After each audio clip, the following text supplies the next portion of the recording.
Dear students, in the last class we studied about coal, the fossil fuel. We will revise first, then we will study about petroleum and natural gas. Okay. So what we have studied? First we have learned about the natural materials, the materials available in nature, we are using it, and by using them we will synthesize, produce, manufacture these materials, right? Now we studied then only natural substances which is derived from the natural resources. Then we classified the natural resources into two types. Which are the two types? Inexhaustible natural resource and exhaustible natural resource, that we have studied. So example, sunlight and air and exhaustible natural resource. Mainly we will learn about coal, petroleum and natural gas. Then we studied formation of the coal, how coal formed. As you know, on the land in the around 300 million years back, the huge forests buried under the soil due to some natural phenomenon. It may be flood, it may be earthquake, whatever it is, they buried, and as years passed, many layers deposited over them, and due to high temperature and pressure, without air, they turned the remains, the vegetation turned into hard solid material. We call it as coal, and the process is called carbonization. That we studied. Then the picture showing the carbonization, and while doing the processing of coal, we get three materials, three types. One is solid form, it is coke, very useful material. Then we learn coal tar, the liquid form, and lastly the gaseous form, coal gas. So what is their uses? Coke used in manufacture of steel, extraction of metals. Next one, the black liquid used for mainly various materials we are using, we learned it. Then lastly the coal gas, the gaseous matter obtained in the processing of coal, usually in industries as a fuel it is used. That we studied in the last class. Now today we will learn the second important fossil fuel, namely petroleum and natural gas. Now petroleum, the name says petroleum, it is made from two words. Petro means rock, oleum means oil. You think what is it is rock oil obtained from rock? No, it is not like that way. Usually if you want to get the petroleum, you have to drill the rock and you have to get the petroleum in some places. Near the river bank in India, we will get near Krishna and Godavari, the basin part. We have to drill the rocks and we will get it. It is black, thick color, liquid it is. It has got unpleasant smell. It has got black gold. Its another name is black gold. You know, gold is very precious metal, very costly metal. Now, why it is called black gold? Since it is black color, it is called black gold. Gold in the sense, it is very, very essential thing for much of the transport materials, for the transport vehicles. It may be bus, car or a train or even this one, the aviation vehicles, your aeroplane, jet rockets, spacecraft, everyone, they will use the constituents of petroleum, and many the synthetic materials made by man is from this petroleum constituents we will get it. So it is called black gold. Now how they will formed, how petroleum is formed, that will learn. Now on the land the trees are buried, and after millions of years they change it into hard solid called coal. Now in the water or in the sea or ocean, in the living beings in the water, it may be animals or some plants, whatever it is, the living organism in the sea or water died, their body settled down on the bank, on the this one bed, and after millions of years, slowly the sand, soil deposited over these bodies, dead bodies. Due to high pressure here also and high temperature, without oxygen, they turned into thick liquid, and some gaseous matter also given out in the process. They are trapped between the rock. Whenever if there is a gap is there in the rock, they will trap, and that is the petroleum. And you will get, if you drill that particular place, the rock, you will get water first, because water is much lighter, dense material, and over that you will get petroleum. It is lighter than water, and natural gas. Above all, it will collect natural gas. So we will see the formation of petroleum. See here, the living organism in the sea or ocean, you can see variety of living organisms. They will settle down here, down when they die. This one, they come and their bodies come and collect at the bottom of the water, and it is buried. As the years passes, if you see the layers of soil deposit on them, can you see different layers? So they are trapped here. This is the seabed here. So here they are, the dead bodies are there, living beings who are there in the water. So you will get it here. So slowly they turned into, due to high pressure and temperature, without air, the different reactions takes place, and as years pass here, and here the rock structure, and here oil is trapped. They are stored here, and it won't come up because rock structure is there in between. So you have to drill the rock and to get it. First you will get natural gas, then petroleum gas also you will collect here. Okay, that is the formation of petroleum. See here, it will help you to understand the organism. Can you see the organism?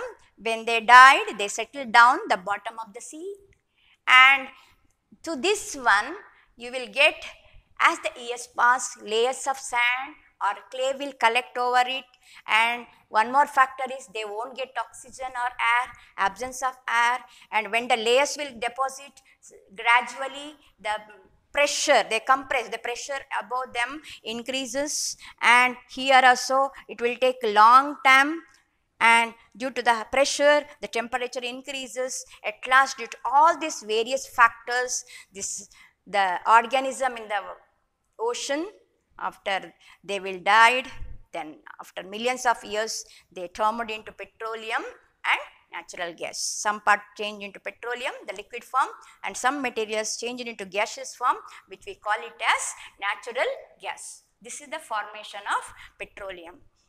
Now this petroleum, can we use it now? No.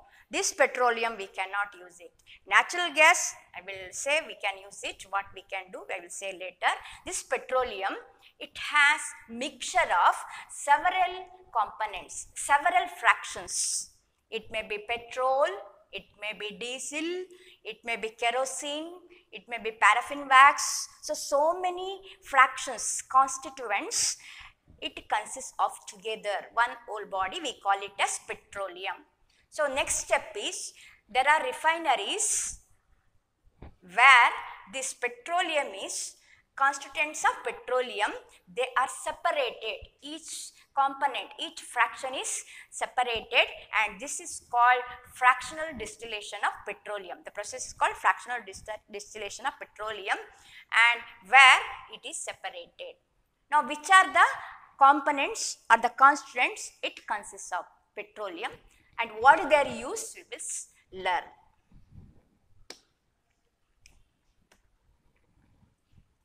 Now when you do the fractional distillation or separation of these fractions of the petroleum, these are the things we will get. LPG, or it is petroleum gas, When you change into liquid form that we are using at home, it is termed as LPG. The cooking gas used by your mother at home in the kitchen, LPG cylinder we will say, right? LPG, L stands for liquid, P for petroleum, G for gas. The petroleum gas they will compress and change into liquid form and collect in the cylinder for the easy transport, and we will use it at home.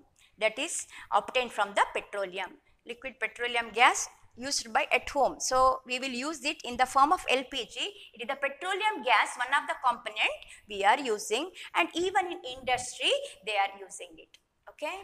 Next component, next constants is petrol. Petrol is also obtained from the petroleum, and where we will use it? Your small vehicles like it may be scooter, motorcycle, etc., bike, etc. we will use small vehicles. Okay, it will used to run that vehicles, motor, and you have seen if you have the dresses, you cannot wash it with water, precious like silk dresses, silk sarees, they will give for dry cleaning. You have dry cleaning, so without using water they will clean it so that luster remain in the dress. So for that purpose they will give the dress material for dry cleaning. In the dry cleaning actually they will use this one, petrol, for cleaning to remove that stain, etc. For dry cleaning they will use. Then aviation fuel. What is aviation fuel? The aircraft, the vehicles or the transport system which will move in the air, that is called aviation vehicles. For them fuel is needed. For that fuel also they will make use of petrol. The next constituents is kerosene. Kerosene is also obtained from the petroleum, and where we will use kerosene. You have learned that in stoves in some of the villages. Now everyone will use LPG gas now, but still in some of the remote villages they may be using stoves run by kerosene to cook their food, or where there is no electric facilities there, they have to use the lamp which they have to use kerosene for the lamps. And the jet aircrafts, you have seen jet planes in the war purpose, all they will use it to transport, etc. They will use jets. So there they will use your kerosene as fuel. Next one is diesel. Diesel also used by vehicles, but heavy vehicles. It may be bus or lorries carrying heavy objects, because much energy is needed for the transport of this. For much better usage they will use diesel. So diesel is used mainly in heavy motor vehicles, lorry, buses, etc. And generators, you know, generator to get the power. In the absence of power, to get the electricity we will use generator. So for to run that generator we will use diesel. Then lubricant oil, that is also constituent fraction of the petroleum, part of the petroleum. This lubricant oil, as a lubricant we will use it. What is lubricant? Lubricant is a material on apply, like you have seen grease in the vehicles, that black color, green color material, they will apply it in the machines. When the machines will run, it will have friction, smooth running of the vehicles or the any machine, smooth running of the machines. You need some materials to apply, like oil or some smooth running materials you should apply, so that the machine part will move without much friction. Smooth working of machines need lubricant. Okay, to produce that they will use this lubricant oil obtained from the petroleum. Then we will get paraffin wax. Wax means, you know, candles you have seen, right? It is obtained, it is one of the constituents of the petroleum. In the Vaseline you have seen, at home you will use Vaseline, right? It is also made from paraffin wax obtained from the petroleum. And even some of the ointments, in some of the ointments, while preparing the ointment they will use paraffin wax. It is obtained from the petroleum once again. And lastly, one more constituent is bitumen. Bitumen, earlier coal tar is used in the surfacing of the road, but now because coal tar has got many components which is used as a raw material to produce many synthetic materials. So we will use now bitumen obtained from the petroleum, and we will use it for road surfacing. Even paints, to prepare paints, we will use bitumen. So these are the important components or the constituents of petroleum. They will separate it and they will get it petroleum gas, petrol, kerosene, diesel, lubricant oil, paraffin wax and bitumen. So these are the components. Now natural gas also obtained while extracting petroleum. Natural gas is also obtained, and it is very good fuel because this particular natural gas, it is in the gaseous form, it is a very good fuel, and one more good advantage is it will clean fuel. When it burns, it won't give smoke much. Since it is in a gaseous form, you can easily transport it through the pipelines, and directly if you want to use that fuel, you can burn it directly, no need to change into any other form. Okay, so in some of the industries and even some home, they will use it, but while using, because gases occupy much space, they will compress it to have it in a small precise place. They will compress it, this natural gas, then they will pass it. It is called CNG. CNG is compressed natural gas. So that they will use. Can you see CNG? Some of the vehicles also use, instead of petrol or diesel, they will petrol, you can use CNG, compressed natural gas. You can see here. So it won't pollute much, and directly you can use at the foam. So the fossil fuels, we have learned 3 fossil fuels: petroleum, coal and natural gas. Now these are exhaustible natural resources because their stock is limited, because millions of years they took for the formation. In the laboratory we cannot do, and one thing is, little bit they will do the pollution of the atmosphere. In the vehicles we are using much of the petroleum products, and coal also, while it is burning, it gives out carbon dioxide gases, which will cause pollution, and due to this some of the gases leaked out, they will lead into the slow rise in the temperature of the earth. We call it as global warming. So that is there to control that, and the since stock is limited, what we need is, we have to use this fossil fuels in a judicious manner. When it is necessary only we have to use it, so that the coming generation will get this one. And in India we have a association called Petroleum Conservation Research Association. In short, we call it as PCRA. They will take this responsibility of how to save this all the fossil fuels. They will give some guidance like tips to save the fuel. While driving, you have to drive at a constant and moderate speed. While driving, how to save this fuel, the petrol or this one, you have to drive in a steady speed. Okay, by that the fuel consumption will be less, and you have to check your vehicles time to time. Maintenance of vehicle is very important, and if any leakage is there, you avoid the leakage of the petrol or kerosene from petrol from the vehicles. You have to stop leakage.